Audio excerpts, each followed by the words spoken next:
Hola, ¿qué tal? ¿Cómo les va? Hola Lucas, ¿cómo estás?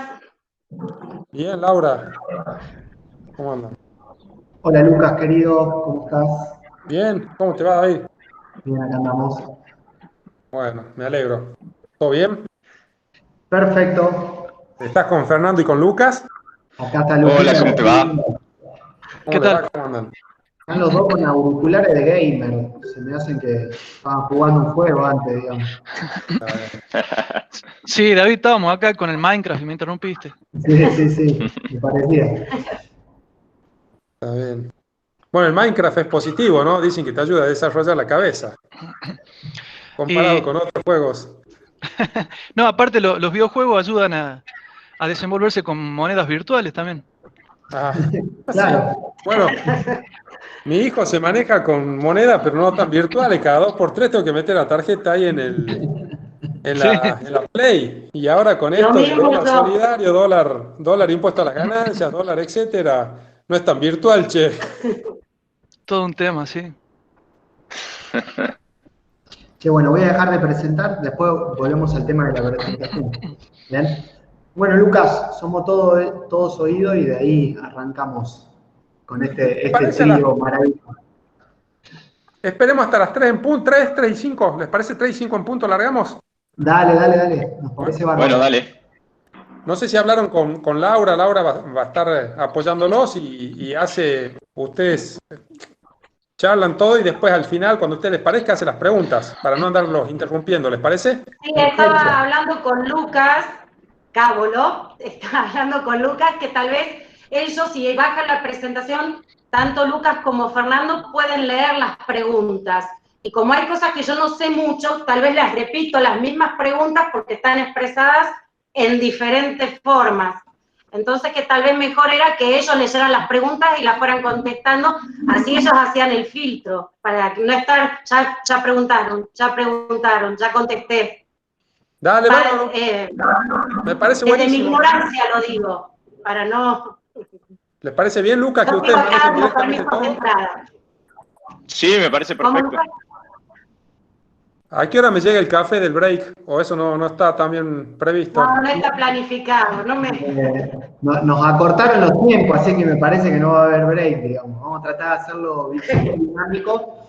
Vamos a tratar, más o menos está estructurado en que entre 40 y una horita de que contemos algunas cuestiones entre los tres y después nos abrimos a preguntas. ¿Bien? Seguramente van a surgir las preguntas comunes, las principales, cómo comprar un Bitcoin, dónde ver los precios, etcétera, etcétera. Inclusive con Luquitas teníamos la intención por ahí de hacer una transacción en vivo, como para que lo vean, de una wallet a otra wallet. Así que, como es, nada, tratamos de que sea súper dinámico, no nos queremos meter en cuestiones demasiado técnicas, queremos que se conozca el tema, hablar del tema y hacer una sensibilización.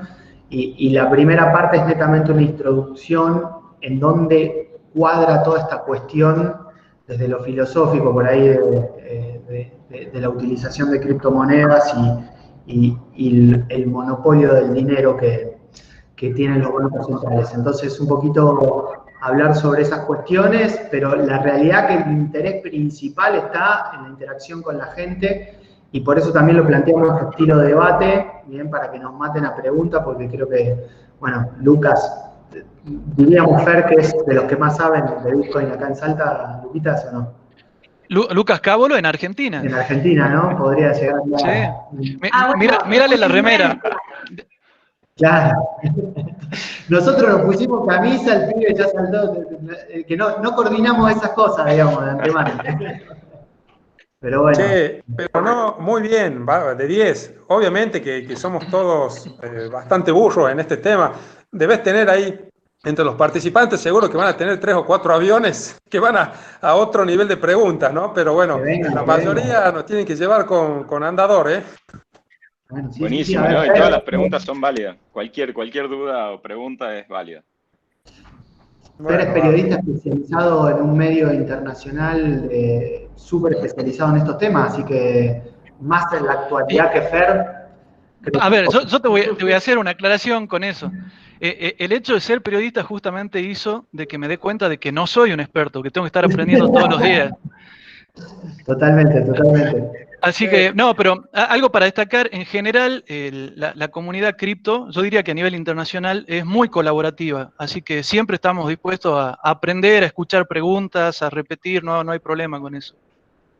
Bueno, che, no vamos a esperar más, o sea, ya con esta charla funcionó a modo de introducción, simplemente les decimos, primero agradecerles a ustedes, a vos Martín, a vos Fernando, perdón, Martín, David, a vos David, que bueno, ya nos conocemos hace bastante, Fernando, muchísimas gracias por estar, Lucas también, la verdad que va a ser un gusto escucharlos, le decimos a la gente que bueno, que en lo posible silencie los micrófonos, es un placer para la Facultad de Economía y Administración de LucasArts, bueno, tenerlos, compartir con ustedes y de vuelta tienen las puertas abiertas, ¿no? Nosotros somos en todos estos temas, ya lo hemos estado conversando con Martín, te tengo como Martín, David, no sé por qué. No sé qué pasa, estoy mal nombrado en el coso, no me veo como estoy apareciendo. No, Martín Guzmán. Aparezco como Martín Guzmán, digamos. No quiso decir cuántas reservas había, así que dejémoslo, sigamos con lo nuestro. Claro, por eso me empezaste a asociar, digamos. No, pero bueno, realmente va a ser un gusto, va a ser un placer escucharlos, a modo de presentaciones, cualquier cosa ustedes lo dicen, para nosotros es un honor y un placer escucharlos, ustedes son los que saben, así que bueno, bienvenidos, y está abierta, ¿no? Por supuesto, como siempre, la facultad para lo que ustedes quieran desarrollar. Ya tuvimos una charla con vos, David, esta es la segunda, así que de vuelta, somos todos oídos. Simplemente eso, le comentamos a los participantes que silencien los micrófonos, que hagan sus preguntas por chat, y la charla nos corremos con Laura, o sea, tanto Laura Lorenzo, que es la responsable de extensión de la facultad, como yo, nos vamos a correr y los dejamos a ustedes tres que comanden todo. Cualquier cosa nos pegan el grito que estamos acá. Muchísimas gracias, ¿no? Y bueno, los dejamos. Empiecen. Muchas gracias. Gracias. Bueno, chicos, ¿les parece arrancamos con la presentación o quieren decir algo antes de que arranquemos? Arranquemos. Sí. Le metamos entonces. Bueno, arrancamos un poquito. Bueno, la idea un poco que teníamos con la charla, yo no voy a estar viendo lo que son los chats, así que Luquita, Fer, intervengan ustedes, digamos, con todo el tema de preguntas. ¿Bien? Pero la idea un poco que teníamos era hacer esta presentación muy escueta para por qué hablamos esto del fin del monopolio del dinero y en qué contexto se encuadró Bitcoin, en qué contexto se desarrolló Bitcoin y bueno, y de ahí nos metemos de lleno en el mundo Bitcoin. Bien, esta parte se la voy a dejar, me parece que a mi amigo Fer, que sabe explicar muy bien qué es el dinero, digamos. A ver, sí, yo más que explicar, a mí me gusta siempre arrancar esta parte haciendo preguntas, no para que me respondan ahora, pero sí para que quienes nos están viendo, quienes nos están escuchando, comiencen a preguntarse algunas cosas. Vamos a hablar seguramente de Bitcoin y de criptomonedas, y mucha gente empieza a hacer la asociación preguntándose qué es Bitcoin, qué es una criptomoneda. Lo que yo me he dado cuenta, porque me ha pasado a mí cuando comencé a interesarme en este mundo, es que yo no entendía tampoco qué era el dinero y cómo funcionaba el dinero. Veo acá en algunas caras de las que hay algunos contadores y obviamente seguramente hay muchos del área de ciencias económicas, y si les explico qué es el dinero, seguramente me van a decir, uy, está repitiendo algo que lo hemos visto de primer año de la facultad. Pero básicamente quiero que piensen un poco a ver, acá lo estamos viendo en la presentación. Hay tres características principales que son el dinero como reserva de valor, como medio de cambio y como unidad de medida, ¿sí? La pregunta que se van a empezar a hacer ustedes es si realmente Bitcoin y las criptomonedas tienen estas características. Y eso es lo que quiero, que empecemos a pensar realmente si tienen estas características. Vamos a preguntarnos si el Bitcoin es escaso, si es durable, si se puede dividir, si se puede gastar, si se puede portar, si es reconocible. Lo que yo les puedo anticipar de lo que están viendo en este momento en la pantalla, desde mi punto de vista, Bitcoin cumple con todas esas propiedades y todas esas características. Después podemos discutir y probablemente estar de acuerdo o no. Y también quiero hacer la salvedad de que Bitcoin es una criptomoneda, ya vamos a ver más detalles, Es la primera, diría que la más conocida y la más robusta, pero hay muchas otras criptomonedas. Y a lo mejor hay otras criptomonedas que no tienen las mismas propiedades que Bitcoin. Nosotros nos vamos a centrar en Bitcoin, que como les decía es la más conocida y la más robusta, y creo que desde mi punto de vista, Bitcoin arrancó cumpliendo con estas propiedades que tiene el dinero. Después vamos a discutir algunos puntos y vamos a entrar en algunos matices, pero creo que lo importante era tener en cuenta eso. David. Perfecto. Sí. Bueno, yo les quería comentar un poquito el tema de la evolución del dinero, digamos, como concepto del dinero, que fue evolucionando a través de la historia y se fue transformando, inclusive siempre lo tenemos asociado a lo que son transformaciones tecnológicas. Si nosotros pensamos al principio, antes de que exista algún medio de transacción, medio de cambio como es el dinero, ese concepto del dinero ligado al medio de cambio, nosotros transábamos mercancía a través del trueque. ¿Bien?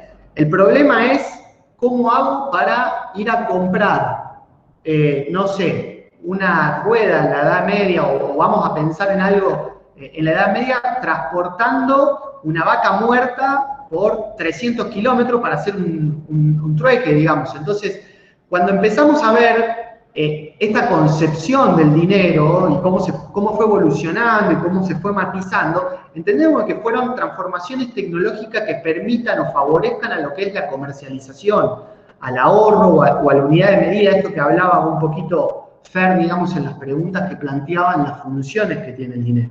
Bien, después empezamos a hablar de, una vez que pasamos a lo que son los soldados romanos, cuando hablamos del salario, ese toco de sal, esa porción de sal, como utilizando un commodity como referencia o precio, bien, de intercambio para poder hacer distintas operaciones. ¿Bien? Entonces, un commodity fijo que tenía la función de ser la referencia para poder intercambiar distintos tipos de bienes.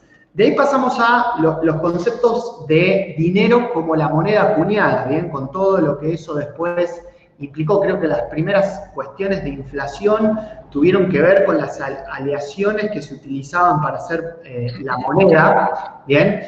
Y vemos una evolución con lo que es el papel moneda. ¿Y por qué una evolución en cuanto a la tecnología del papel moneda? Y porque muchas veces cuando yo tenía que hacer una transacción grande, tenía que andar transportando cofres de moneda que pesaban 1 tonelada, ¿bien? Y por ahí era como dificultoso a la hora de hacer transacciones, y el papel moneda vino a resolver ese problema, digamos, un papel con la misma dimensión, $1 que $100, tenía valores diferentes y representaba valores diferentes, y un tema no menor, daba la confianza de representar un valor diferente. ¿Bien? Creo que esto lo vimos cuando en la anterior capacitación, cuando empezamos a hablar de el dinero también y los sistemas de pagos en lo que era la industria fintech, ¿bien? Con esa evolución de la relación de las personas con el dinero, y hablamos que en 1980, ¿bien? Se genera, bueno, en 1940, 1950 están los cheques, las tarjetas de crédito, pero en 1980 hay un gran cambio en el sistema bancario con Barclays, cuando crea el primer cajero automático, digamos, y empieza con esta cuestión del dinero digital. Bien, acá en estos mismos años, en el 73, 76, se comienzan a dar estos mercados electrónicos. El Nasdaq, digamos, comienza a existir, siendo el primer mercado de cambio de activos financieros totalmente electrónico. Hoy creo que no queda nadie haciendo un intercambio físico en ningún lado del planeta, digamos, de activos financieros, y todo pasa por las cuestiones electrónicas. Entonces ya empezamos a ver una cuestión de desmaterialización, digamos, del dinero, que llega en un punto que ya le vamos a dar después la palabra un poquito a Lucas, que nos hable específicamente de Bitcoin, que se crea en el 2008, digamos, y justamente es una respuesta a la crisis, una crisis que para Argentina podría llegar a ser muy parecida, digamos, en términos de expansión de la base monetaria, cantidad de reservas, confianza, a lo que estamos viviendo ahora, digamos, ¿no? En 2008 con la caída de Lehman Brothers. Les voy a seguir por ahí un poquito yo, tomo la pauta en este momento, digamos, para hablar un poquito también de lo que era el Banco Central. O sea, cuando empezamos a hablar de papel moneda y esta cuestión de la acuñación, digamos, que tenían los estados feudales, y para darle un poco de ordenamiento, se generaron entidades monopólicas, ¿bien?, que tenían dentro de sus funciones la responsabilidad de la emisión del dinero de curso legal, del dinero que podía ser utilizado dentro de un territorio para poder servir con estas cuestiones que hablaba el Fer, ¿no? De unidad de medida, de resguardo de valor. Lo del resguardo de valor creo que vamos a estar bastante en discusión. ¿Ya hay alguna pregunta sobre el tema ahí? Bueno, a ver si querés hacérmela, digamos. Sí, la primera pregunta que vi, dice Ezequiel, si bajó de 20.000 dólares, hace referencia a lo que pasó en diciembre del 2017, que llegó a 20.000 dólares, dice, si bajó de 20.000 dólares a 3.000, ¿eso es reserva de valor? Dice, luego de 3 años no recuperó su valor, dice. Qué bueno este punto. Lo podemos dejar un poquito más para adelante, Fer, si querés, si te parece, sí, para responderlo. Me parece que es súper interesante, ¿bien? Para abordar esa cuestión de la reserva de valor, ¿bien? Del Bitcoin, ¿bien? Pero, a ver, metiéndonos un poquito en esta cuestión del monopolio del dinero, digamos, y por qué creemos de que Bitcoin es bastante anárquico por ahí en esta cuestión de estar en contra del dinero fiat, del dinero fiduciario, del dinero emitido por una entidad central controlada por los gobiernos. Siempre en nuestras discusiones filosóficas entre los tres nos planteamos de qué tiene que hacer el gobierno manejando el monopolio del dinero, ¿no? Pero una de las cuestiones que me parece súper importante es esta aquí, la primera: custodio y administración de las reservas de país. ¿Bien? O sea, ¿a qué hace? ¿Qué son las reservas? Bueno, las reservas son las monedas extranjeras que tiene en poder el Banco Central, la cantidad de oro y los derechos o sea, los préstamos que te da el FMI, las divisas que te da el FMI para hacer pagos a organismos internacionales o a ellos mismos, digamos, o a otros o pagos de colocación de deuda, etcétera, etcétera. Todo eso constituyen lo que son las reservas del Banco Central. Bien, en nuestro caso ya vamos a ver de que también tiene algunos otros condimentos, inclusive dentro de las reservas se suele colocar también muchas veces lo que son los encajes de los bancos, bien, o sea, aquellos reservas de los depositantes, o sea, nosotros que depositamos en un banco central no están en un banco comercial, no están en el banco comercial, sino que están como encajes depositados en el banco central. Ahora lo vamos a ver un poquito. Bien, pero ¿por qué esto de ser custodio del Banco Central? Y bueno, porque básicamente, antes del Bretton Woods, años 73, 76 creo, más o menos, vos tenías todo lo que era la emisión de dólar en su momento respaldado por otro commodity que era oro, ¿bien? Después de la caída del Bretton Woods pasamos a tener papel fiduciario y los respaldos fueron, digamos, como siendo más flexibles, ¿bien? Pero dentro de todo buscaban de que haya un concepto de reserva para respaldar la cantidad de dinero que estaba en la economía, ¿bien? Entonces, utilizábamos cierta contraparte, a la que llamamos reserva, para darle un poco de confianza a el papel moneda que está circulando, para que haya confianza sobre el papel moneda que estaba circulando. Bien, si nosotros vemos más o menos, esto es algo que está bastante bueno, porque uno dice 170 mangos, digamos, ¿no? Hoy en día, el Blue no lo vi ahora en último momento, pero 170 mangos el Blue. Si nosotros tomamos el tipo de cambio real multilateral, que lo que mide es el tipo de cambio de Argentina, comparado con el tipo de cambio de otras monedas, el real multilateral hace alusión a lo que son una canasta de tipos de cambio de socios comerciales, ¿bien? Y lo ponderamos por inflación, o sea, incorporamos en el análisis las inflaciones externas y las inflaciones internas, ¿bien? Nos da que el tipo de cambio hoy, ¿bien?, de lo que es el 80 pesos por dólar, no está tan mal en términos de tipo de cambio. O sea, cuando hablamos de un verdadero retraso, ¿bien?, de la competitividad argentina por efecto de tipo de cambio, no está tan mal un tipo de cambio de 82 pesos, ¿bien? Con respecto a lo que pasó históricamente con el tipo de cambio real multilateral, ¿no? O sea, llegamos a los mayores atrasos cambiarios en agosto de 2015. Hoy no tenemos un atraso cambiario tan malo. Pero si yo agarro una calculadora, o sea, esto está calculado 80, ¿bien? Y hago el cálculo, pongámonos, bien, una consideración, hago un cálculo de 180, bien, o sea, de 170, perdón, el tipo de cambio real multilateral se va más o menos a este punto. Y este punto, en comparación con el máximo overshooting de la salida de convertibilidad, estamos hablando que estamos cerca a un 30% al peor periodo de desconfianza con Argentina. O sea que 170 pesos es realmente un tipo de cambio, ¿bien? Extremadamente competitivo y le diría que hasta de pánico, ¿bien? Entonces uno ve un poquito lo que son las reservas cuantificadas y dice, che, pero hay una sobrereacción, hay una locura, hay un pensamiento de destrucción contra el peso, digamos, que es la moneda de curso legal en la Argentina. Si quieren después debatimos un poquito lo que es la moneda de curso legal, ¿bien? Muy grande, porque tampoco es que estamos tan mal en reserva, tampoco es que estamos tan mal en términos competitivos, como para que haya hoy en día un tipo de cambio ilegal, si se quiere, o legal, si tomamos el contado con liquidación, con cerca de un 30% por encima del overshooting de lo que es, perdón, lo estoy tomando con el 2007 y en realidad esta punta está calculada, 30% contra 2002-2001. Cuando salimos de 2000, no me llega el gráfico, no me di cuenta de que lo tenía hasta 2007, pero el cálculo está hecho históricamente con el tipo de cambio del 3-1, ¿bien? O sea, 170 equipararía un 30% superior a ese 3-1, ¿bien?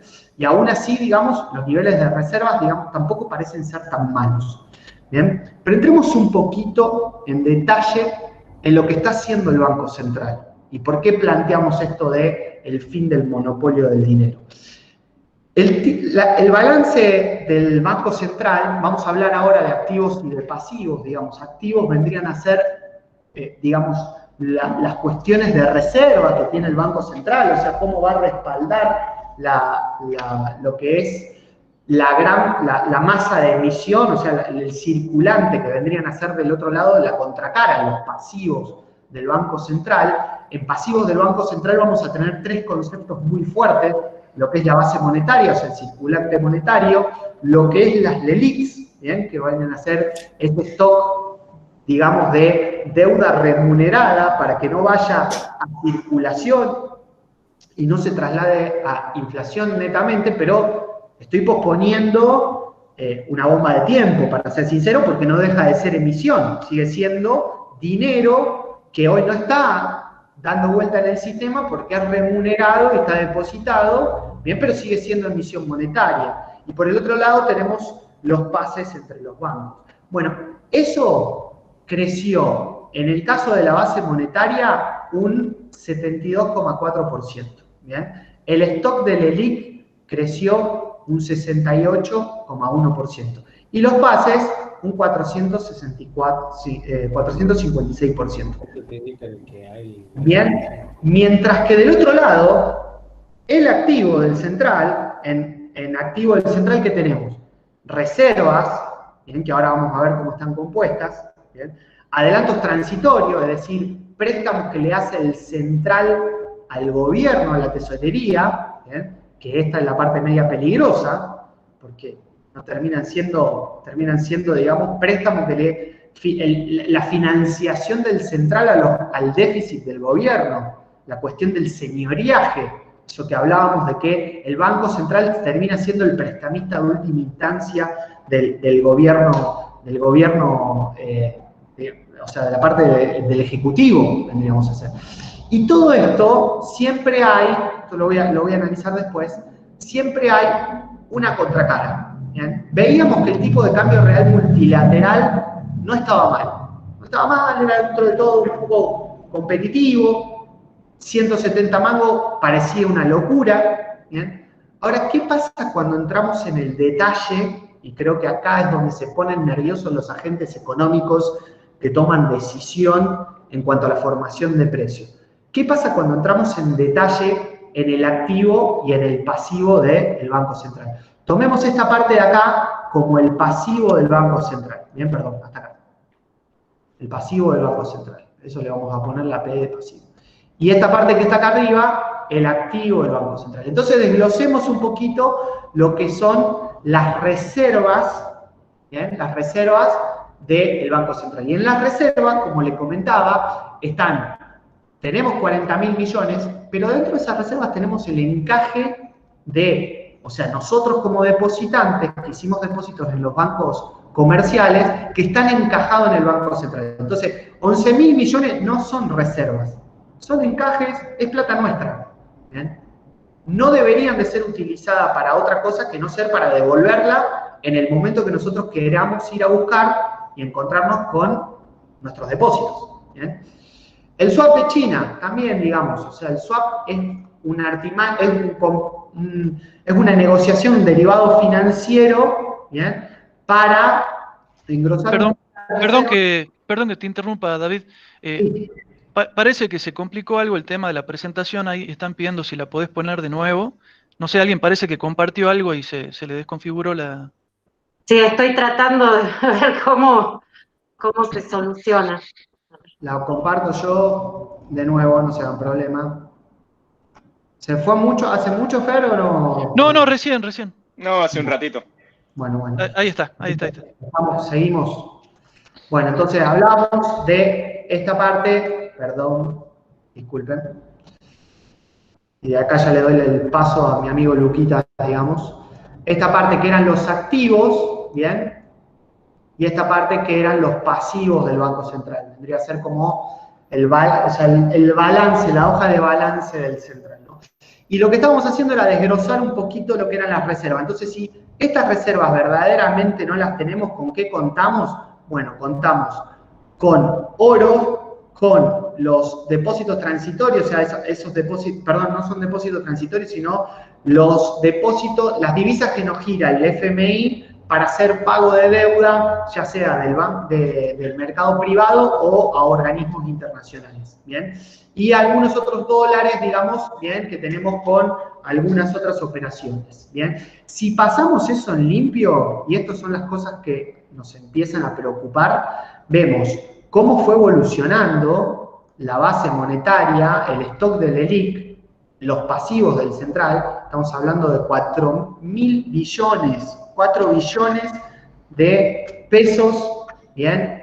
En la calle. No quiere decir que estén en circulación, volvemos a insistir de que están desglosados en base monetaria, en LELIC, bases, etcétera, etcétera. Pero hay 4.000 millones de pesos, digamos, emitidos, ¿bien? Contra unas reservas líquidas de 1.461 millones. Perdón, de 1.461 millones.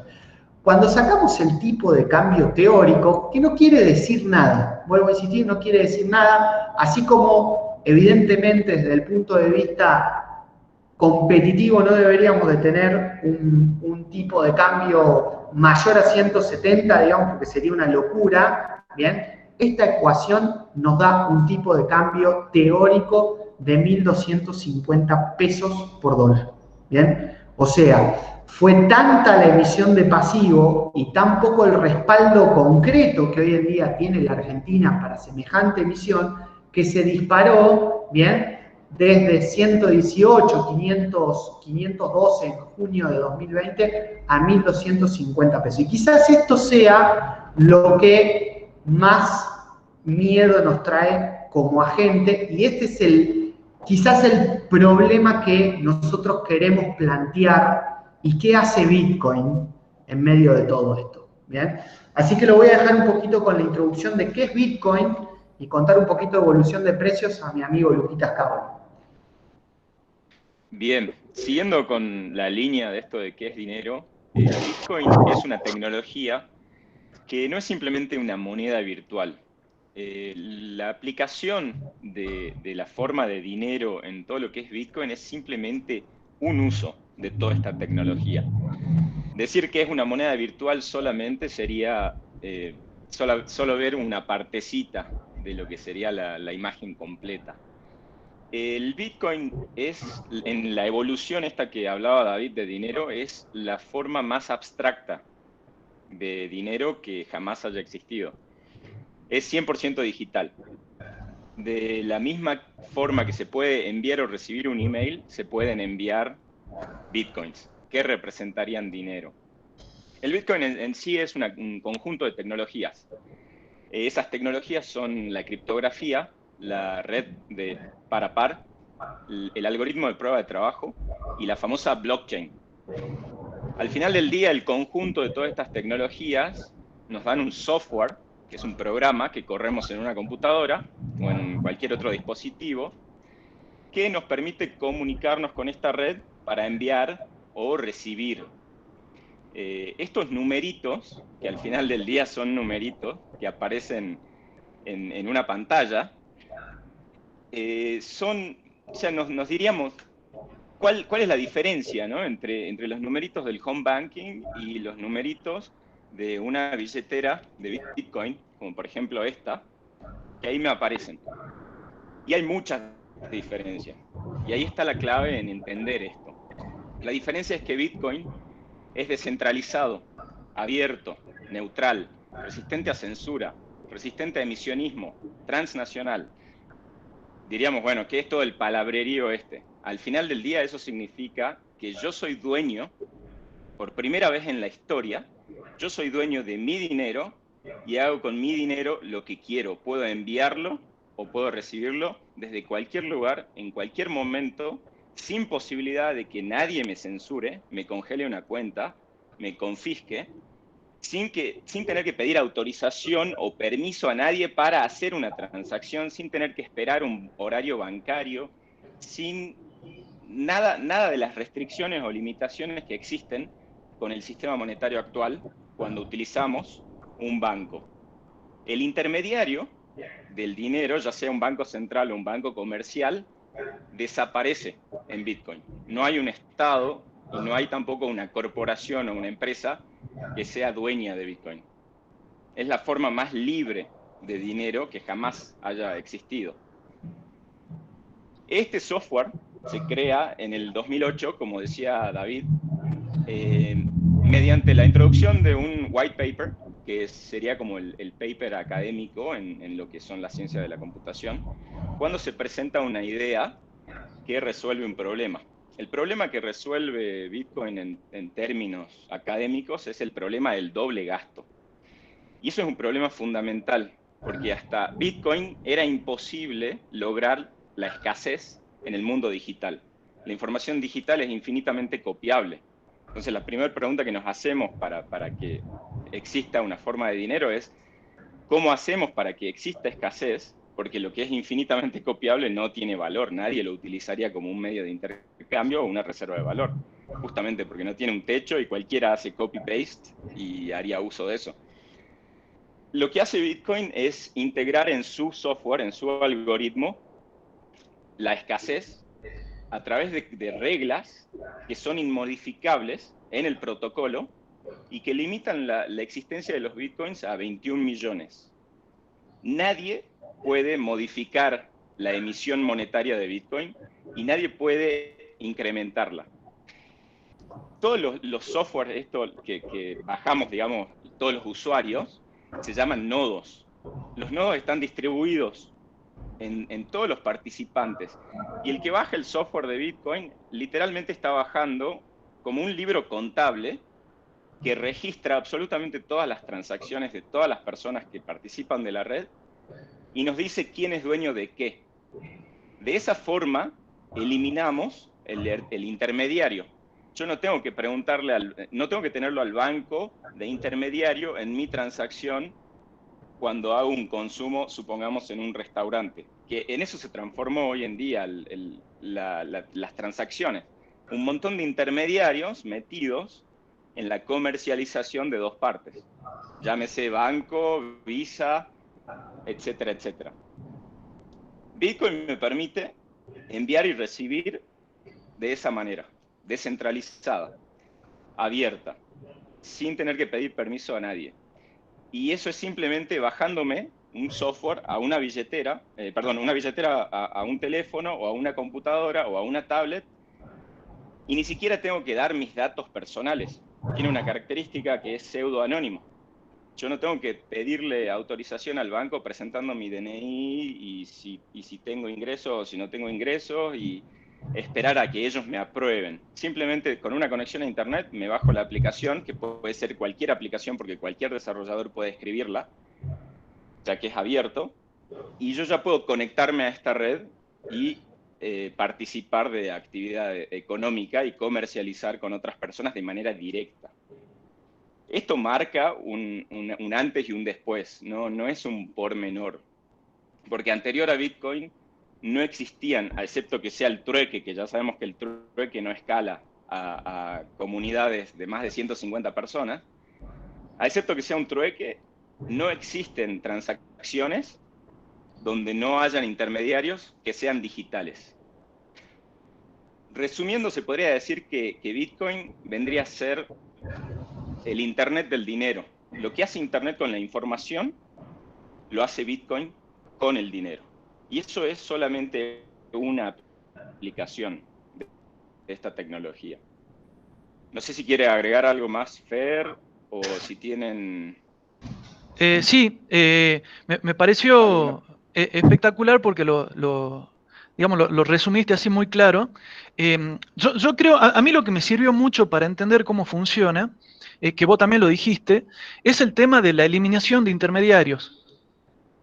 Ahora estamos acostumbrados cada vez que alguien va a una charla sobre, por ejemplo, no sé, sobre emprendedurismo, siempre te tiran los mismos ejemplos, ¿no? Con la industria audiovisual, con la industria de la música, la industria del turismo o el transporte, y cómo se han eliminado intermediarios en esas industrias y ahora directamente el trato suele ser entre el que propone algún servicio o un producto y el consumidor. Y Internet ha permitido esa interacción directa. Con esto pasa algo similar. O sea, hemos llegado a un punto donde no nos hacen falta ni bancos ni gobiernos para que hagan de intermediario, como vos decías, entre operaciones entre particulares. Y lo otro que me ayudó a entender también, que también lo dijiste, es el tema de considerar que toda la red de Bitcoin, la tecnología blockchain que hay por detrás, es como un libro diario, donde en cada computadora de la red queda un registro de las transacciones que se hacen. Y es un poco como un rompecabezas que si yo le cortara, o sea, si yo quisiera de alguna forma adulterar un resultado porque soy argentino, soy muy pícaro y quiero hacer un fraude, tendría que hacerlo en simultáneo en todas las computadoras de la red, lo que es prácticamente imposible. ¿Sí? Entonces, creo que esas figuras ayudan un poco a entender cómo funciona, digamos, Bitcoin para hacer transacciones, ¿no? Lucas, te hacen una consulta, perdón que intervenga. Sí. Acá te hacen una consulta, dice que les parece espectacular el Bitcoin, pero pregunta si es sostenible desde el punto de vista energético. Dice, los mineros consumen mucha energía. Y de ahí se empezó una discusión, ¿no? Un debate en el chat, así que... Bien, sí. Sí, hubo un momento donde fue una crítica fuerte a Bitcoin, ya que es cierto, la minería consume una enorme cantidad de energía.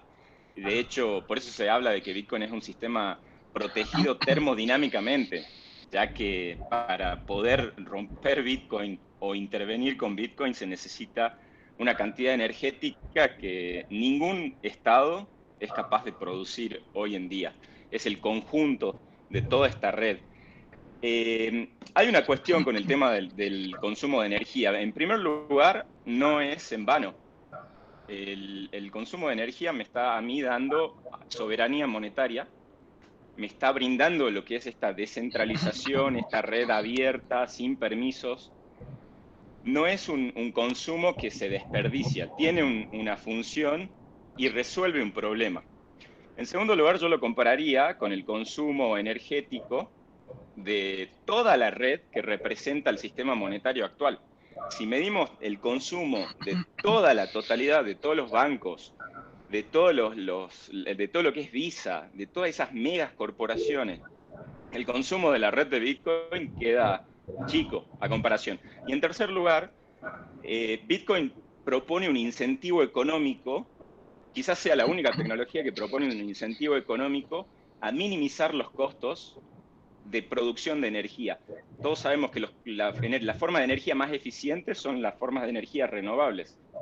Y ese incentivo va directo al minero, porque si el minero puede bajar esos costos, se traduce a más ganancia para los mineros.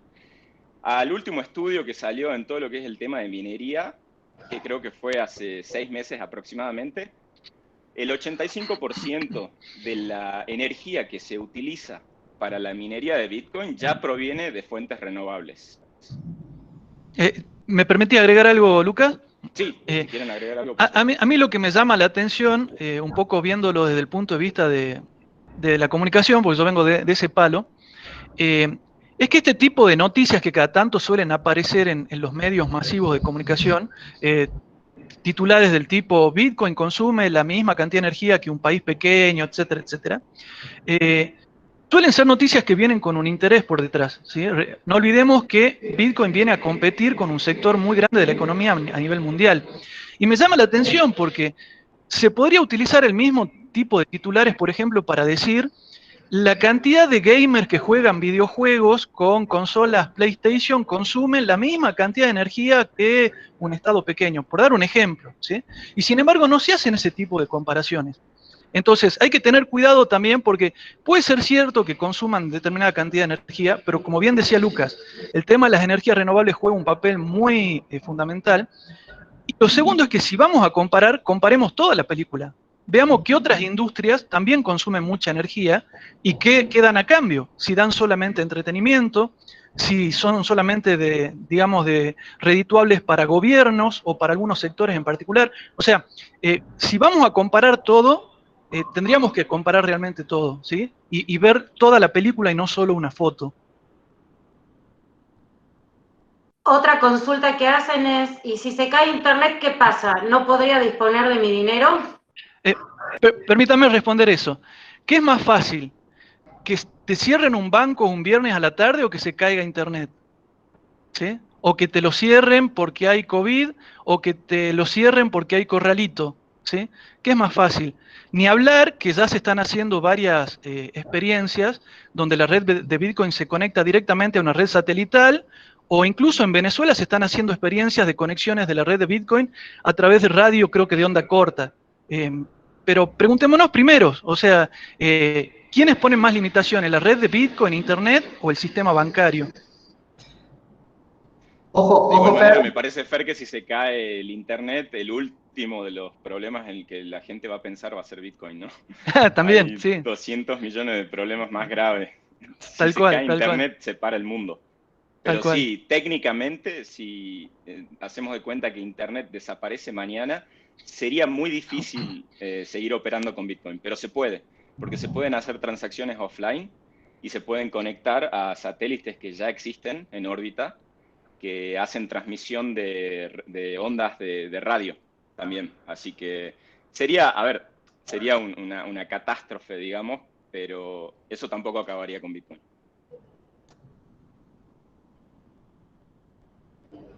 Bien. No sé si vos ibas a decir. ¿Hay más preguntas? Me parece que hay muchas. Sí, estoy llegando. Sí. Y de la cuestión era el debate, digamos, era hablar un ratito y después ya metemos a preguntas. Una de las preguntas, y ahí también se armó un pequeño debate, es qué respaldo tiene Bitcoin, ¿no? Vos, David, estuviste hablando del respaldo que tiene el Banco Central para la emisión y demás. ¿Qué respaldo tiene Bitcoin en este caso? Bien. Chicos. Sí, cada vez que me hacen esa pregunta, yo digo, ¿qué respaldo tiene nuestro Banco Central? ¿Sí? Porque mucha gente todavía cree que vivimos con el, no sé, con el estándar del oro, como pasaba en Estados Unidos hasta el año 70, 71, y eso hace mucho que no existe. O sea, tenemos que empezar a preguntarnos, antes, me parece bárbaro que cuestionemos cómo funciona Bitcoin y qué respaldo tiene, me parece bárbaro, pero qué raro que no nos hagamos esas preguntas primero sobre el sistema monetario que ya tenemos, ¿sí? Porque ya está demostrado, creo que por décadas de historia económica en la Argentina, de que el Banco Central y los gobiernos que hemos ido teniendo no nos brindaron ningún tipo de credibilidad, ningún respaldo, ¿no? Tal cual, Fer. Y agregando a lo que dijiste del Nixon Shock, que se da en el año 1971, que es cuando las monedas fiat dejan de tener el respaldo en oro, en Argentina podemos medir desde el año 1970, con la introducción del peso ley 18.188, al día de la fecha, una pérdida de 13 ceros en la moneda. 13 ceros. De 1970 a 1983, el peso ley, se eliminan 2 ceros. Un peso ley pasan a ser 100 pesos moneda nacional, que es la moneda anterior al peso ley. Desde 1983 a 1985 tenemos el peso argentino y se dan la eliminación de 4 ceros. Un peso argentino son 10.000 pesos ley. Que ahí fue, en el peso ley fue donde tuvimos la denominación de un billete más grande en la historia de la Argentina, que fue el billete de 1 millón. De 1985 a 1991 tenemos los australes, se eliminan 3 ceros. Un austral son 1.000 pesos anteriores. La mayor denominación de los australes fueron 500. ¿Se cortó? Y pasamos al... ¿Podés repetir, Luca, porque te perdimos un poquito? Se cortó un poquito, sí. Estaba hablando del austral.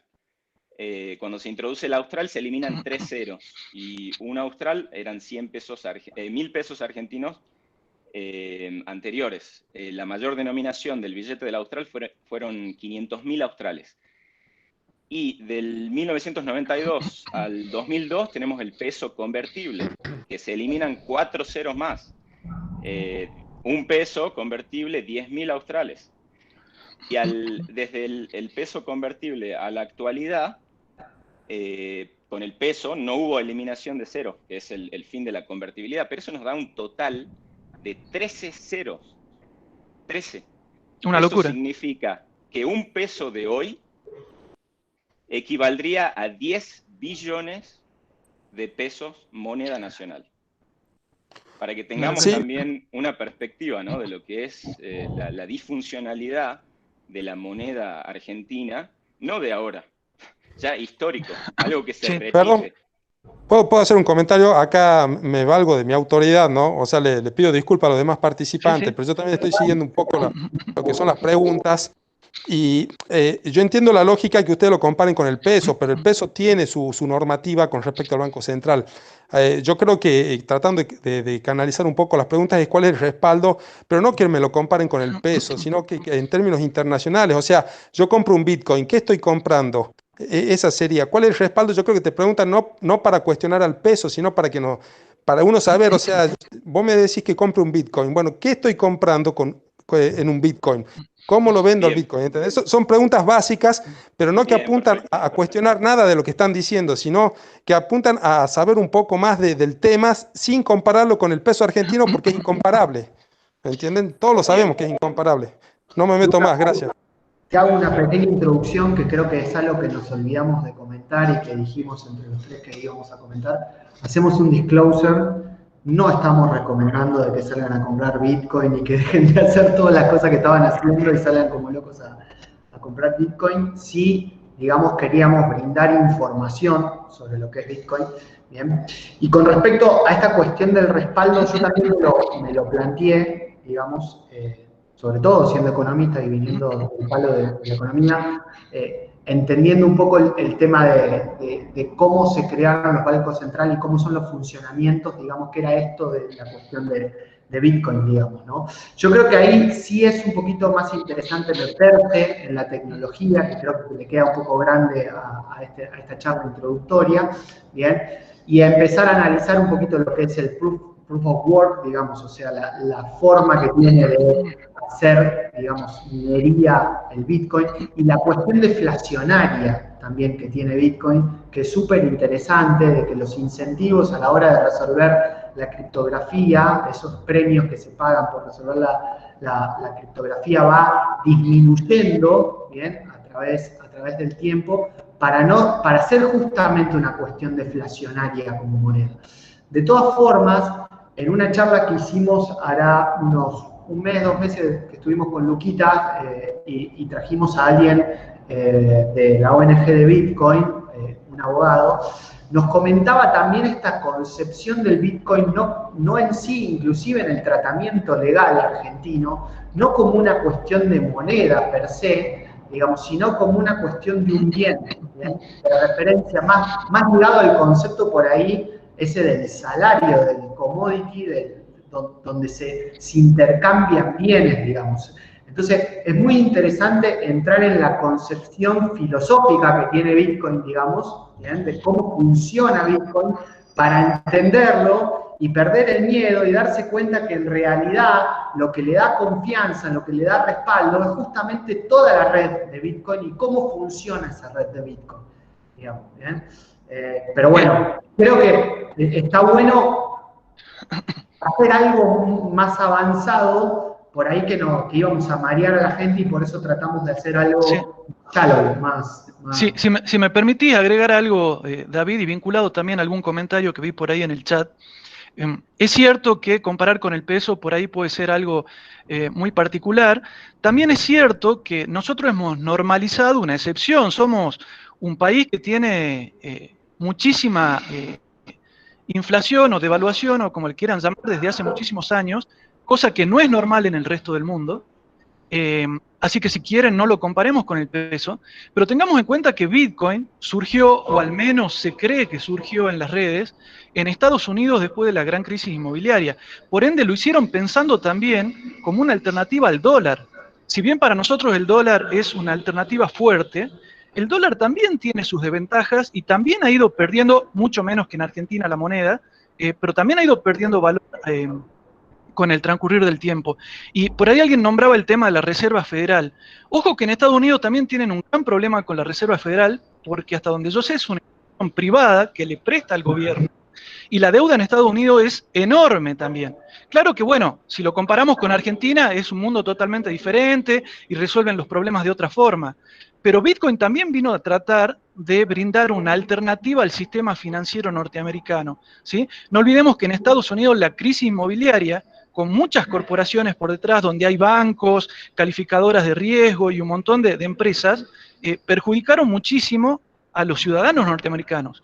Alguien, no sabemos si una persona, un grupo de personas, porque hasta el día de hoy solo sabemos que Satoshi Nakamoto era un seudónimo, que fue el creador de Bitcoin, pensó en una forma de decir, bueno, quiero brindar una solución que esté por fuera de este sistema tradicional. Y creo que de alguna manera lo ha logrado hacer, porque Bitcoin ya tiene más de 10 años, ¿sí? O sea, no ha desaparecido, no es una moda.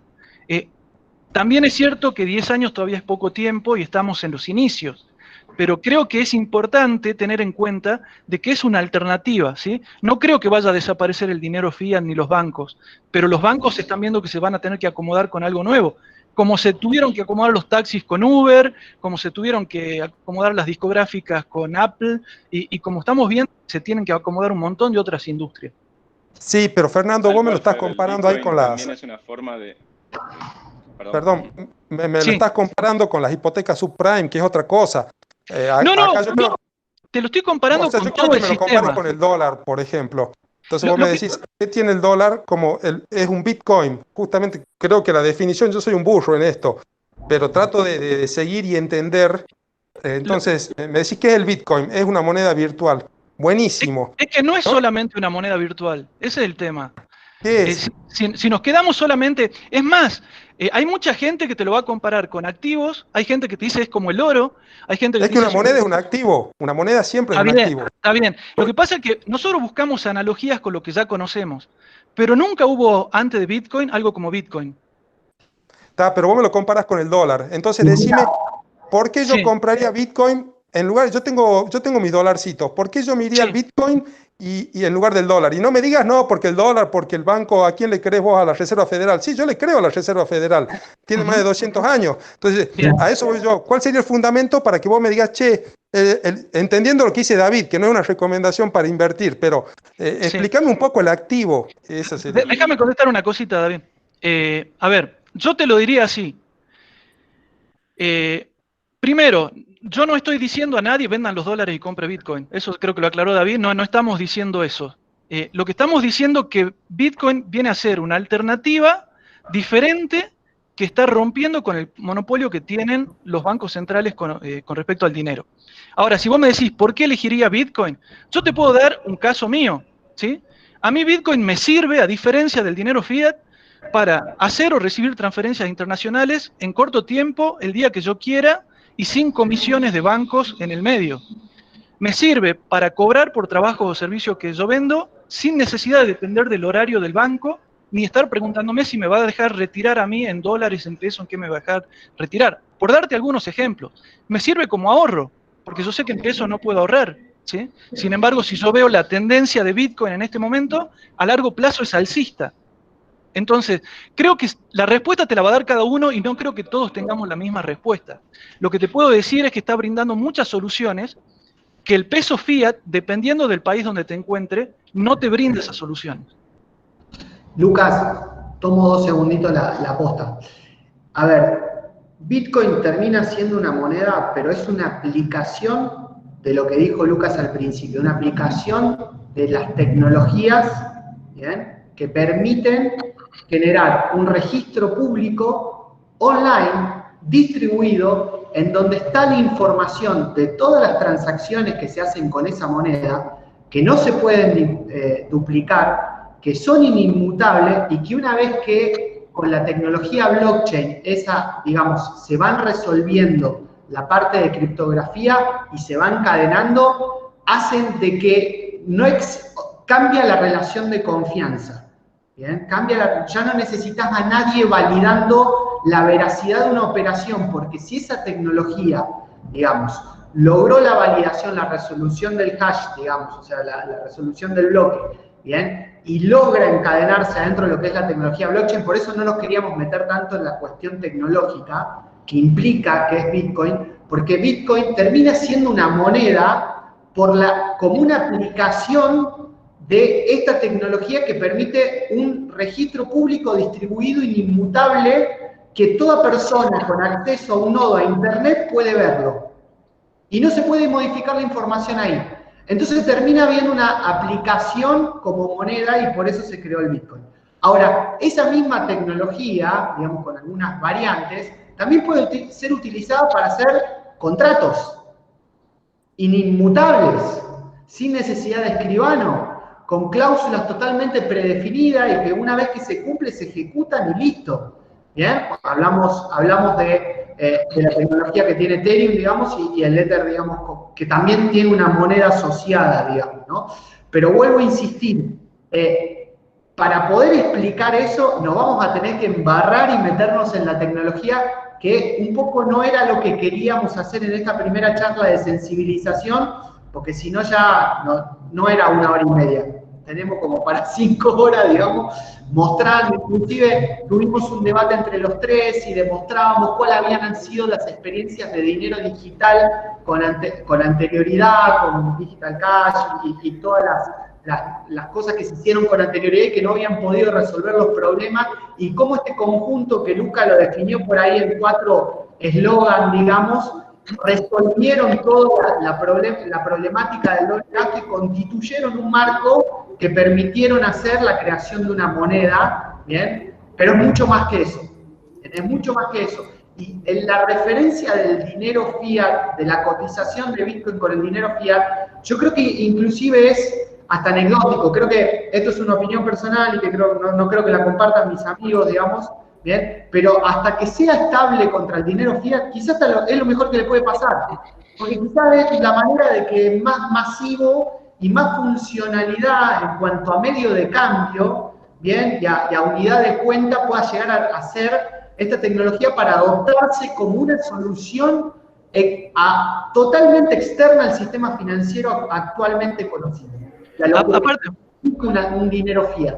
Bien, pero para poderlo entender, yo creo que la mejor manera, o a mí, Fer, lo que más me ayudó, es esta cuestión de qué es un registro contable. A ver, le contaba a los chicos, cuando fui a Florencia y vi todo el imperio que crearon los Medici a través de la registración contable de los bancos y cómo permitieron que los estados en la época feudal, digamos, se financien y haya dinero que no existía, digamos, moviendo cuentas contables adentro del sistema bancario. Y era confianza, porque vos le confiabas al banco de los Medici y que la guita estaba, digamos, quizás no estaba, pero ellos te trasladaban confianza, entonces esto servía como medición y estaba esa unidad de cuenta que terminaba siendo el dinero digital respaldado por todas esas operaciones contables, o sea, ese registro público que tenía una autoridad central. Acá no hay autoridad central. Acá existe un registro público en la red que es inmutable, que no la puede torcer nadie. que no se puede hackear. Una operación genera, ya está, digamos. No sé, Lucas, si querés hacer una operación con el FER y mostrar, digamos, cómo Perdón, se... Dale. Yo quiero... Sí, antes de la operación quiero hacer una acotación, porque me encanta, porque está llenísimo de preguntas, ya hay discusiones en el chat, está todo el mundo... Sí, y me parece buenísimo. Hay gente que está más interesado en ver Bitcoin como el tema de inversión, hay gente que está más interesado en ver el tema legal, pero me gustaría decir dos cositas chiquitas por ahí. Veo por los que comparan con el dólar y los que piensan en inversión, o al menos esa es la imagen que me da, que están muy preocupados por la volatilidad del Bitcoin, ¿sí?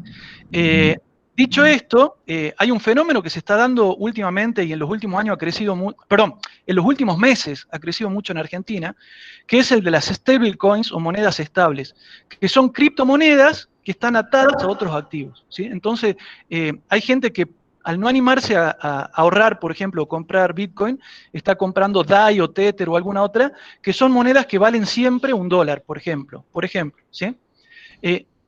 Dicho eso, estaban hablando también de lo que dice o no dice el Banco Central y las leyes en Argentina, bla, bla, bla, bla. Con eso quiero decir dos cosas. Primero, Bitcoin en Argentina es legal, ¿sí? El Banco Central emitió en algún momento un comunicado diciendo que no era la moneda de curso legal, pero eso es otro tema. O sea, lo que están diciendo no es el peso, pero no están diciendo que Bitcoin sea ilegal. Es cierto que hay un vacío legal todavía, o está bastante gris el tema.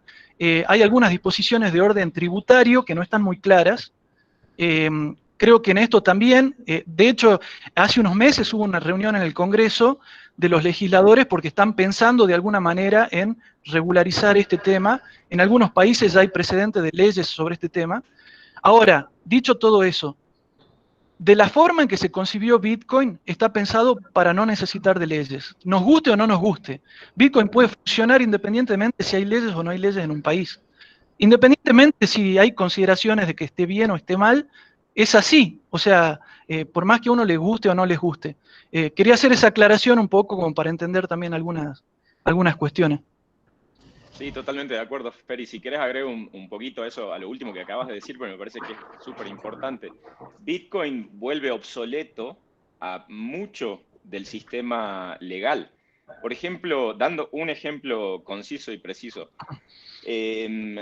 no se permite extraer más de $10.000 de Argentina cuando viajamos. Supongamos que yo bajo una wallet, hago el backup, memorizo el seed. El seed, para no marearlos, es lo que sería el backup de esa billetera en caso de que llegue a pasar algo, que puede ser un conjunto de palabritas o puede ser de otra forma. Lo normal es que sea entre 12 y 24 palabras, que pueden estar en cualquier idioma, eso es configurable. Yo puedo bajar esta wallet, recibir una transacción, supongamos $15.000, eliminar la wallet, memorizarme el seed y salir de Argentina. Yo estoy saliendo con dinero que es información. Que la tenés en tu cerebro.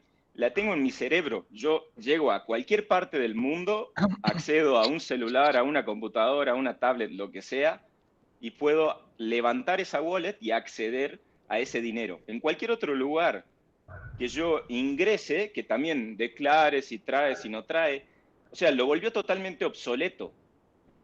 eso es también muy importante de entender, digamos. El sistema de todas estas leyes, de regulaciones, está muy por detrás del avance que tiene toda esta tecnología. Tal cual, tal cual. Por lo general, todo lo que tiene que ver con tecnología suele pasar eso. La legislación siempre va muy por detrás. En este caso se da, yo creo, la particularidad que más allá de lo tecnológico, hay todo un cambio de paradigma de valor, ¿sí? de economía, si se quiere, y de comportamientos sociales también. Lo que pasa es que hemos normalizado muchas cosas y entre eso hemos normalizado de que tenemos que pedirle permisos a empresas para disponer de nuestro dinero.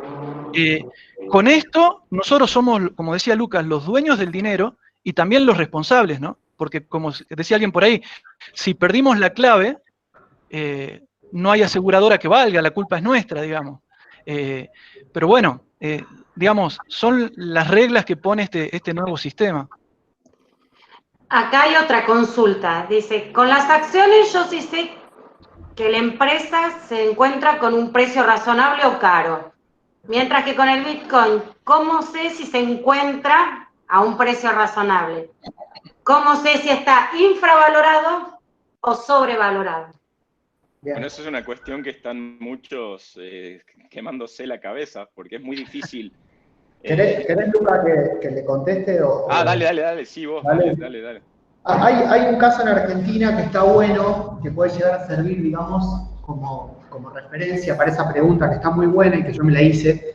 Yo vengo del palo financiero, digamos, de trading, así que algo de valoración y todo eso siempre me he enfrentado a esos ejercicios. ¿Bien?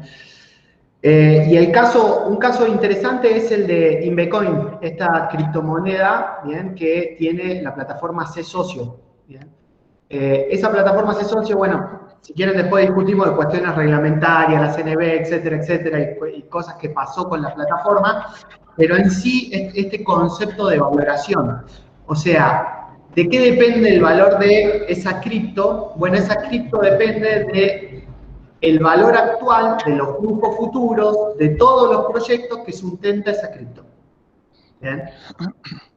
Ahora, una cosa es hacerla con C-Socios, que ya de por sí es compleja, digamos, porque tenés que agarrar 30, 40, 60, no sé cuántos proyectos tienen dando vuelta, digamos, y hacer una valoración de cada uno de los proyectos para poder ver si el respaldo de la moneda o está sobrevalorada o está subvalorada para hacer un análisis económico. Vuelvo a insistir, otra vez en dinero fiat, que ese es el chip que creo que tenemos que cambiar, digamos. ¿Bien? Y otra cosa es agarrar Bitcoin, digamos. O sea, yo creo que valorar Bitcoin, ¿bien? Es imposible. ¿Cuántos proyectos hay dando vuelta en Bitcoin? ¿Cuánta utilización tiene Bitcoin? E inclusive, a veces con Lucas decimos, ¿cuánto vale un dinero ya en cualquier parte del mundo en el instante, digamos? O sea, ¿qué valoración le das a eso? O sea, bueno, yo creo que es realmente una cuestión interesante de abordar. Vuelvo a insistir, el tema de Bitcoin como inversión en sí, hacemos un disclosure, digamos, la gente que hace análisis técnico muchas veces tampoco le fue tan bien, digamos, por el comportamiento propio del Bitcoin, que no se comporta como cualquier otro activo financiero y todo, pero sí nos parece que lo más interesante de todo es que se metan de lleno a conocer la tecnología. ¿Bien? A mí, yo vi algunos aportes de que por ahí no te da tanta confianza o que te da un poco de miedo, y la realidad en el momento que te empezás a empapar, porque yo soy un desconfiado, creo que Lucas vos también, ¿no? Digamos, somos bastante desconfiados, y dije ¿cuál es el curro? El esquema piramidal de turno, dijimos, ¿no? O sea, acá debe haber alguno con un esquema, un Nunsky, digo, dando vueltas. Y la realidad es que cuando uno empieza a visualizar la revolución tecnológica que implica esta tecnología, se da cuenta de que esto no llegó para irse mañana, esto llegó para quedarse, y todo lo que viene detrás y los desarrollos y cómo crece el entorno y cómo crece, digamos, todo el sector en sí, tiene una potencialidad enorme, y no conocernos es hacerle nada, no mirar algo que seguramente dentro de 10 años, 15 años, nos va a golpear de frente, digamos. Entonces creo que lo más interesante no es la discusión de la cuestión de inversión y que si gano y que la timba y que esto, sino meternos a entender cómo funciona, cuáles son las cuestiones tecnológicas que aborda, cómo se resuelven los problemas y cómo rompe con el sistema financiero. Quizás sean por ahí, o por lo menos para mí fue lo más interesante cuando me choqué contra esta tecnología. Sí, yo quiero recalcar porque he vuelto a ver otra pregunta por ahí de alguien que decía quién se hace cargo si ponen esta inversión en nombre de una institución, si hay cuestiones penales. Vuelvo a decir, no estamos haciendo recomendaciones de inversión, y a la gente que yo escucho que habla de Bitcoin y recomienda invertir, en general son súper moderados los que dan recomendaciones. Siempre dicen, no sé, pone un 1%, nadie sale a decir vendan todo y compren Bitcoin, ¿sí? Y nosotros no estamos haciendo ningún tipo de recomendación de inversión. Dicho esto, y vinculando a lo que decía recién también David, de lo interesante de que esto llegó para quedarse, fíjense que ya los bancos centrales de muchos países están haciendo sus propias pruebas y error o experimentaciones para tener o sus propias criptomonedas o sus propias monedas digitales, que yo separaría, insisto, no es lo mismo decir moneda digital que criptomoneda, ¿sí? En una hay criptografía, que es toda una cuestión técnica bastante compleja, y en otra es simplemente dinero en formato digital. ¿Por qué digo que es interesante que tengamos en cuenta esto? Desde mi punto de vista, la tendencia es que va a haber tres tipos de dinero. El dinero fiat, que se está convirtiendo en dinero digital y que los gobiernos quieren que sea digital. El dinero de las corporaciones, estamos viendo casos como Facebook con otras empresas que quieren tener su propio dinero digital. Y estamos viendo que Bitcoin y algunas criptomonedas, no todas, no las 6.000 que hay en el mercado, algunas, tienen sistemas descentralizados por los que se llama, algunos lo llaman como el dinero de la gente. ¿Por qué es importante conocer esto? Porque a la larga todos vamos a utilizar, creo yo, en mayor medida dinero digital, pero vamos a decidir de quién vamos a depender. Y estamos viendo casos, por ejemplo, lo que está pasando en China, ¿sí? Que a lo mejor el Partido Comunista es incluso accionista de algunas aplicaciones que sirven ya para pagar, como puede ser, creo que era WeChat, una de esas, ¿sí? Aplicaciones de mensajería que ya se utilizan para pagar. Pero ¿cuál es el tema? El dinero digital es la forma menos anónima. ¿Sí? Claro. Si no hay criptografía de por medio, los gobiernos van a saber exactamente cómo movemos, cuándo movemos, qué movemos y para qué. De hecho, creo que ya hay casos, por ejemplo, en China, donde saben si compraste un libro sobre capitalismo y te pueden decir, vos no podés salir del país, por ejemplo. ¿Sí? Lo estamos llevando a un extremo que no sé si será muy lejano o no, pero son situaciones que ya se están viviendo. Entonces, creo que desde este punto de vista también, la criptomoneda como algo descentralizado, y me refiero más que nada a Bitcoin porque creo que es la más segura, puede ser una alternativa a este tipo de dependencia de dinero digital de los bancos y de los estados, ¿no? Totalmente de acuerdo. Lau, no sé, Luca, no sé si querés que Lau nos vaya leyendo preguntas. Sí, eso te iba a decir. Acá veo una pregunta. Acá tengo una pregunta, no sé si... Sí, de Juan Rodríguez, pregunta. ¿Qué bienes y servicios se pueden comprar hoy con Bitcoins? ¿Cómo se compra la criptomoneda? ¿Y cuál es el valor intrínseco? Y por último, todas estas preguntas se las venía acumulando. ¿Cuál cree que será su incidencia con los gobiernos nacionales e internacionales al estar tan fuertemente relacionados para hacer política monetaria con el dinero local? Eso es todo. Hoy en día prácticamente se puede comprar cualquier cosa con Bitcoin, siempre y en tanto hayan dos partes que acuerden hacer la transacción en Bitcoin. Eso ocurre, ya se compraron propiedades, se compraron automóviles, puedes comprar pasajes aéreos, reservar hoteles, tenés unas páginas que te permiten comprar en Amazon de manera directa. Prácticamente cualquier cosa se puede comprar con Bitcoin hoy en día. Agarro el tema, con el tema del valor intrínseco creo que hablamos algo, digamos, de esta cuestión de la valoración, ¿bien? Lo que sí por ahí está bueno, no sé, después Lucas si querés mostrarle un poquito, el Fer, a ver, dejar en claro una cosa, Bitcoin no tiene un mercado homogéneo donde cotiza, ¿bien? Un punto importante, no es un activo que cotiza en un lugar y que está normalizado. Es un activo, o sea, el sistema es peer-to-peer, nació como peer-to-peer y todas las otras cosas que vemos son mejoras tecnológicas, o sea, cuando hablamos de una plataforma para comprar y vender, son desarrollos tecnológicos sobre la tecnología original, ¿bien?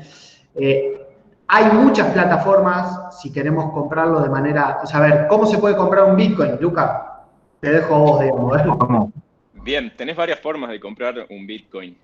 Primero, aclarar que es intercambiable contra cualquier moneda fiat. Prácticamente ya existe un par contra cualquier moneda fiat y contra cualquier otra cripto, pero son dos operaciones distintas. En lo que son las operaciones de cripto a cripto, ya existen exchanges que son, digamos, plataformas de intercambio que son totalmente descentralizadas, que también escapan, entre comillas, a toda la regulación. En lo que es fiat, sí es importante aclarar que son empresas, son plataformas que te brindan el servicio de compra-venta, porque Bitcoin es oferta y demanda, es compradores y vendedores.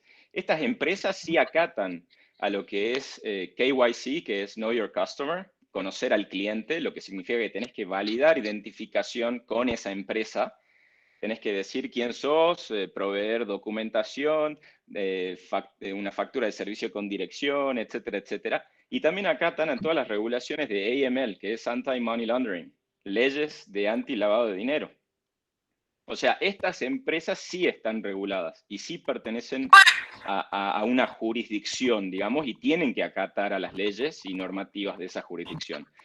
Pero esas empresas no son Bitcoin. Bitcoin es simplemente la tecnología que ellos utilizan para brindar un servicio. Específicamente en estas plataformas yo me puedo crear una cuenta y girar, ya sea dólar, euro, yen, en el caso de Argentina, casas de cambio, pesos argentinos, y en esas plataformas luego su estrategia.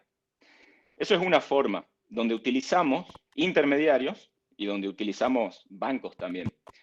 Otra forma es hacerlo de manera presencial con otra persona que ya tiene Bitcoin y desea venderlos. En ese caso se encuentran de manera presencial las dos personas, acuerdan un precio dependiendo de la cotización, se entrega el efectivo o el bien o servicio a cambio de esos Bitcoins, la otra persona le envía los Bitcoins y cuando se ve confirmada la transacción en la billetera, se da por finalizada la operación.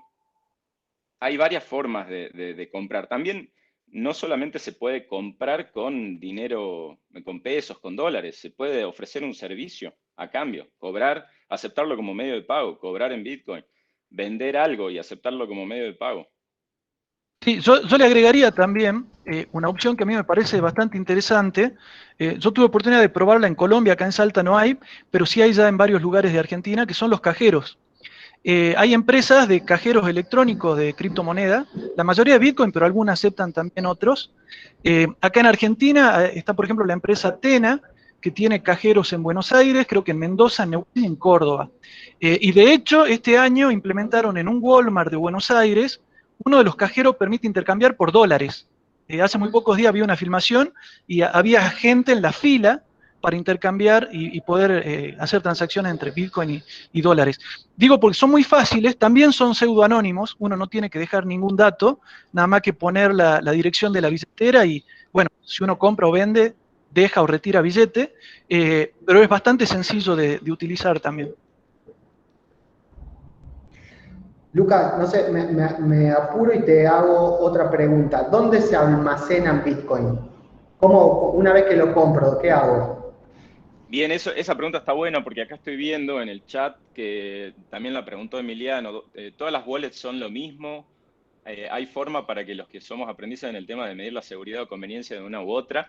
Y veo otro comentario que dice, la wallet más fácil de usar es Local Bitcoins. Es importante entender la diferencia. Los Bitcoins en realidad no se almacenan en la wallet que bajamos en el celular o en la computadora, pero no me quiero adentrar a lo técnico. Los Bitcoin nunca se mueven de la red. Lo que se almacena en la wallet es lo que se llama la llave privada. Una transacción está compuesta por una llave pública y una llave privada. La llave pública sería como el numerito de cuenta, como el CBU, que yo puedo compartirlo con cualquier persona. Voy a dar un ejemplo. de CBU. Por ejemplo, esto es un CBU de Bitcoin, vamos a decir así, que es la llave pública, que puede estar en el formato de código QR, pero en realidad es un chorizo de números y letras alfanumérico. Y por otro lado está la llave privada. Lo importante, lo que tiene que protegerse con seguridad, que la mayoría de las wallets ya tienen esa seguridad integrada, y la mayoría son open source, lo que significa que son auditables, y todo el mundo ve cómo funciona ese código para detectar cualquier vulnerabilidad. La wallet sola te protege la llave privada. Lo único que yo tengo que hacer para hacer una transacción es escanear la llave pública de otra persona, que sería ese numerito, o me lo puede enviar por WhatsApp. ¿Querés que hagamos una prueba, Lucas? Dale, perfecto. Si tenés un QR ahí a mano, te mando a ver, ahí ya lo busco. Bitcoin. Dame un segundito. Es tan fácil como mandar un email. Bien, yo te lo pongo acá en la pantalla, no sé si lo tomará. Qué bueno. Dale, ya te digo. A ver. Para que no estoy agrandando. Para que agrande tu pantalla, porque me sale muy chiquita. Dale, si no veo si te puedo mandar una copia. A ver. No, lo pongo en automático, listo. A ver si ahí modifica. Lo que estamos haciendo es para que vean en vivo cómo sería una transacción simple. Yo le doy el QR con la dirección mía para que él me mande. A ver, alejalo un poquitito para que salga. A ver ahí. Acércalo un poquitito, que la veo medio borrosa. No sé si hay brillo. Sí, el brillo. Si no, pasásela a Fer por WhatsApp y chau. A ver, ya te la paso. O copiámela en el Te copio la dirección y te la mando, sí. En el chat yo la copio y lo pego. Ah, mira, un usuario ahí decía que me pasaba una dirección para bueno, hacer la prueba. dale, hacelo con un usuario, si se anima así. Dale. Espero al primero que me pase una dirección. De paso, quiero hacer la aclaración porque vi unos comentarios por ahí en el chat. No es que estamos censurando preguntas, es que está la cantidad de preguntas que nos perdemos, ¿sí? No es por yo malo. También, perdón, porque hay un montón de preguntas sí. Y es lo que estoy viendo, digamos, ahí de... Y además, perdonen que interrumpa, también tiene una duración la charla. Si nos quedamos realmente a las 4:30 tenemos que cortar, lamentablemente. Bueno, sí, sigamos. Así que vamos a ver lo del ejemplo. Si Muchas querés gracias. copiar la dirección, porque el usuario había puesto que era un chiste en realidad. Dale. Copiámela y yo te... Ahí te mando entonces. En el chat, ahí le envío. Si querés, o en cualquier lugar. Perdón, te la mandé por WhatsApp, es la costumbre. Es lo mismo, sí, yo acá no hay problema. Ya te la iba a mandar yo, Lucas, así me quedaba con los bitcoins. Dale. Bueno, aquí muestro que está la dirección ahí. ¿Ves? Yo esto copio. Simplemente lo copio. Entro a mi wallet. Enviar. Lo pego. Mostrá si querés enviar sin poner la clave privada. Dale, ahí le voy a enviar $1 de Bitcoin, que sería 0,000088. Ahí está como, no sé si ven ahí un poquito más arriba el celu, Lucas. Ahí estamos. Bien, bueno, ahí se ve la dirección de él, el monto que le estoy enviando. Simplemente pongo enviar. Ahora pongo mi contraseña. Había una pregunta ahí de cómo generar el código. Cuando vos tenés una billetera, tenés la opción de enviar y de recibir. Si le pones la opción de recibir, te va a salir tu clave pública. Bien, ahí yo ya le hice un envío. Ahí ya figura el envío. A ver. Ahí está, ahí ya me aparece a mí. No sé si ven. Y a él mí me aparece en verde ahí arriba. Ya está acreditada. Sí. Ahí, acreditado. Falta que se haga la comprobación. Quiero hacer una pequeña aclaración de algo que dije y me corrigieron en el chat y agradezco la corrección, que dicen que los cajeros Athena en Argentina sí piden información. Parece que te piden el número de documento y toman como una fotocopia de unos datos, no sé. Quería aclarar eso, la verdad que no lo sabía acá en Argentina, así que gracias por la aclaración. Bueno, somos de Salta, somos los tres de Salta, así que... Sí. Perdón, y lo que estaba explicando de las billeteras, que ahí había un usuario que decía Local Bitcoins es la mejor wallet. Local Bitcoins no es una wallet, es No un son igual. servicio que permite el intercambio de compra-venta entre usuarios. Tenemos dos tipos de wallets. Las wallets que son custodios de Bitcoin, donde nosotros cedemos el control de nuestros Bitcoins a un tercero, por la razón que fuere. Hay personas que no quieren hacerse cargo de la responsabilidad que conlleva en todo el tema de seguridad informática, tienen miedo, ¿qué pasa si hago esto, si borro, si se me pierde? Entonces prefieren utilizar estos custodios. Ejemplos de custodios son cualquier banco de Bitcoins, por ejemplo Xapo, o cualquier exchange, Bitstamp, Kraken, por ejemplo las casas de cambio de Bitcoin en Argentina. Todas estas casas de cambio te brindan una billetera donde vos podés almacenar los Bitcoins, pero no tenés vos el control de las llaves privadas. Satoshi Tango, Argen BTC, hay un montón. ¿Qué pasa si una de esas empresas desaparece? Si se funde, si entra en bancarrota, lo que fuera, yo perdí mis Bitcoins, porque yo no tengo las llaves privadas. Justamente las tienen ellos, exactamente, yo dependo de ellos. Justamente una de las grandiosidades, digamos, de Bitcoin, es que yo no tengo que depender de nadie. Para eso existen las wallets que se llaman user-end, que son del usuario. Ripio también es una casa de cambio, estoy viendo en el chat. Esas wallets son las que son de código abierto, que hay un montón, hay miles. ¿Cómo reconozco una wallet que es user-end, que me da a mí el control de las llaves privadas? Porque cuando hago el backup, la instalación de la wallet, sí o sí tengo que escribir ese conjunto de palabritas, de 12 a 24 palabritas, y sí o sí me explica la wallet cuando la estoy instalando la importancia de ese backup, y ellos se desresponsabilizan totalmente, te aclaran que ellos no tienen control sobre tus fondos, no tienen control de las llaves privadas, y que toda la seguridad recae sobre vos. Obviamente una billetera tiene que tener un backup bien hecho. ¿Qué significa bien hecho? Jamás guardar copia digital de esas palabritas, que se llaman la semilla. Porque cualquier copia digital puede ser hackeable. Los errores más comunes son hacer un print de pantalla, enviármelo por email, guardarlo en un blog de notas. Eso es un riesgo de seguridad altísimo. Lo que hay que hacer es anotarlas en un papel a mano, como básico. Ya depende de la seguridad que le quiera dar cada usuario, ya si yo quiero encriptar esas palabras y anotarlas encriptadas. Si quiero utilizar papel o digo, no, el papel si se quema o lo que sea, entonces utilizo vienen unos cosos metálicos donde las grabás, no sé, para que sea a prueba de fuego.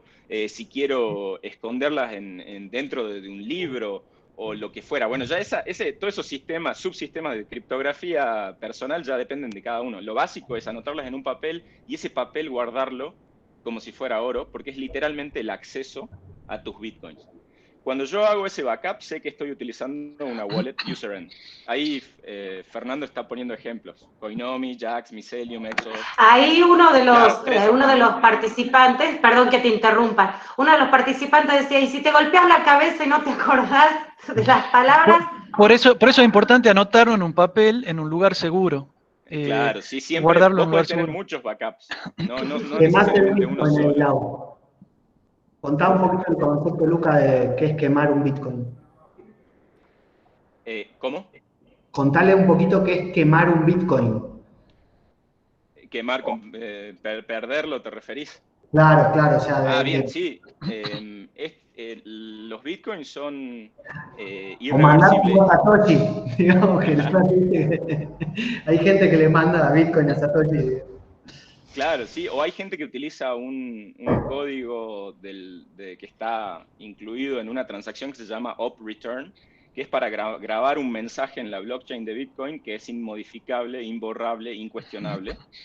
Y para utilizar ese op return en Bitcoin, como hizo Satoshi en el bloque Génesis, que puso la noticia del... La tapa de un diario. La tapa del diario, exactamente. Para él grabar ese mensaje tuvo que quemar Bitcoins. Esos Bitcoins son irrecuperables. Si yo me bajo una wallet, eso es muy importante, y no hago el backup, y después pierdo mi teléfono, no sé, si un crash, la aplicación se me borra, se me rompe, lo que sea, y no tengo el backup, los perdí para siempre.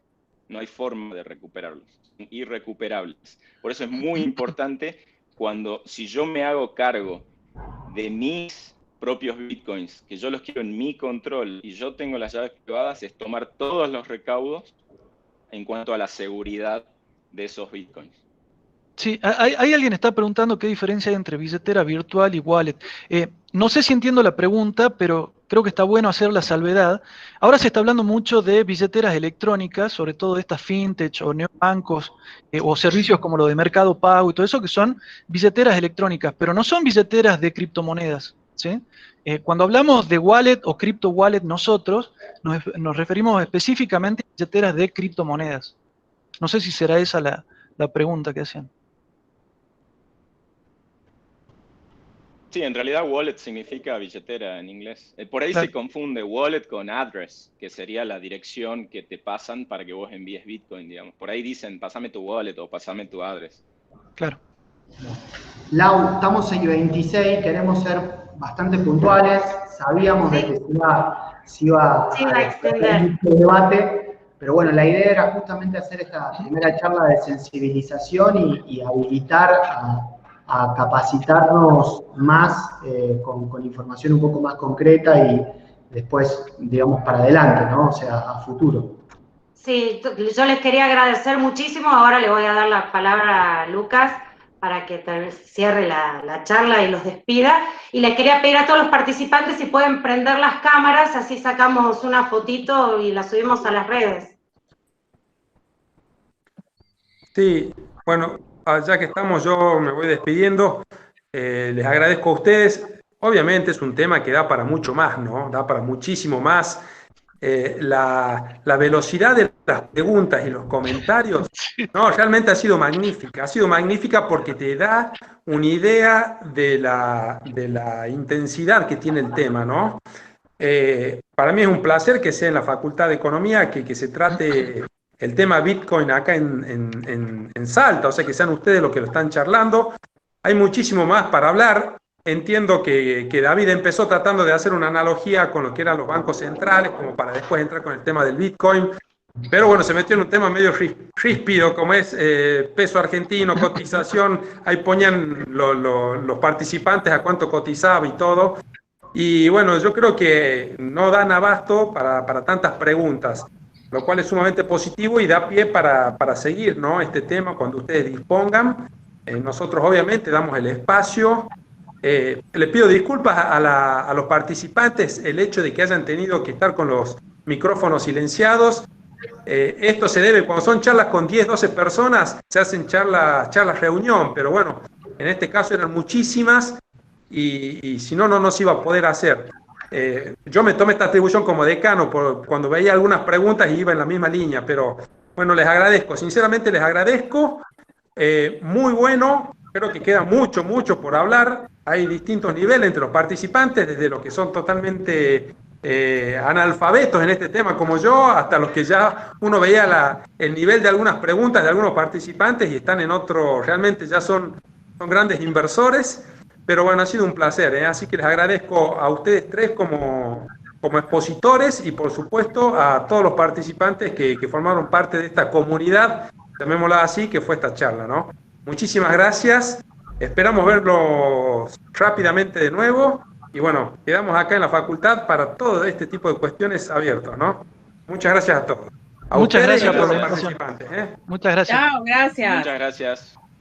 Bueno, muchísimas gracias. Y bueno, sí, seguiremos trabajando. Creo que con los chicos nos encanta. Hemos hecho ya varias de estas charlas en distintos ámbitos y la idea justamente es profundizar. Da para muchísimo. No sé, creo que todos venimos leyendo muchas horas y la verdad que siempre sale algo nuevo, siempre hay algo novedoso, así que está buenísimo que se vaya formando esta comunidad y que nos vayamos metiendo en estos temas, ¿bien? Que se hable en Salta de todas estas cosas.